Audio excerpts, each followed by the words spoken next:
जय हिंद दोस्तों, आपका स्वागत है आपके अपने channel MSF army news and history पर। आज आपको बहुत ही दुख के साथ बताना पड़ रहा है कि झारखंड के बोकारो जिले के चंदन कियारी प्रखंड के सिलपोर पंचायत स्थित फतेहपुर गांव निवासी अग्निवीर अर्जुन कुमार महतो शहीद हो गए। 15 जनवरी 2003 को जन्मे 21 वर्षीय वीर शहीद अर्जुन कुमार महतो एक साल पहले ही अग्निवीर बनकर 1 नवंबर 2023 को भारतीय सेना के जवान के रूप में भर्ती हुए थे। भर्ती होने के बाद उन्हें आर्टिलरी रेजिमेंट में ट्रेनिंग की और ट्रेनिंग करने के बाद 285 मीडियम रेजिमेंट आर्टिलरी डिपार्टमेंट में उन्होंने अग्निवीर के पद पर सेवारत हुए। 285 मीडियम रेजिमेंट में हाल फिलहाल वो आसाम के सिलचर में तैनात थे, जहाँ पर वो देश की सेवा कर रहे थे। आपको बता दें कि शहीद अर्जुन कुमार महतो की अभी तक शादी नहीं हुई थी। उनके परिवार में 54 वर्षीय पिता लंकेश्वर महतो एक साधारण किसान है और वो लकवे से ग्रस्त हैं।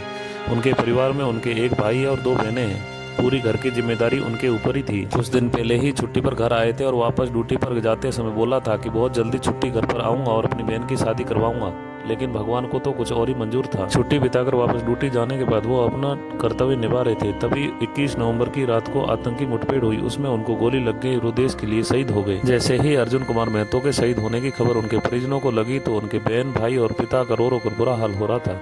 पूरे गांव में शोक की लहर दौड़ पड़ी थी। आसपास के गांव के लोग और परिजन उनके घर पर पहुंचने लगे और उनके बहन भाइयों को सांत्वना देने लगे। शहीद अग्निवीर अर्जुन कुमार महतो का पार्थिव देह शरीर आसाम बॉर्डर से भारतीय सेना के रामगढ़ कैंट में लाया गया, जहां पर सैन्य अधिकारियों ने श्रद्धांजलि अर्पित की और गार्ड ऑफ ऑनर दिया गया। रामगढ़ कैंट से फूलों से सजे सैन्य वाहन में आज सुबह उनके पैतृक गाँव बोकारो जिले के चंदन कियारी प्रखंड के सिलकोर पंचायत स्थित फतेहपुर गाँव लाया गया। जैसे ही शहीद का पार्थिव देह शरीर उनके पैतृक गाँव फतेहपुर पहुंचा तो आसपास के गाँव के लोगों की भीड़ उमड़ पड़ी और शहीद अर्जुन कुमार अमर रहे के नारे लगाने लगे। शहीद के पार्थिव देह शरीर को अंतिम दर्शन के बाद दामोदर नदी के किनारे शमशान घाट ले जाया गया, जहां पर सैन्य टुकड़ी द्वारा गार्ड ऑफ ऑनर देकर सैन्य सम्मान के साथ अंतिम संस्कार किया गया और उनके भाई ने मुखाग्नि दी और वो हमेशा हमेशा के लिए पंच तत्वों में विलीन हो गए।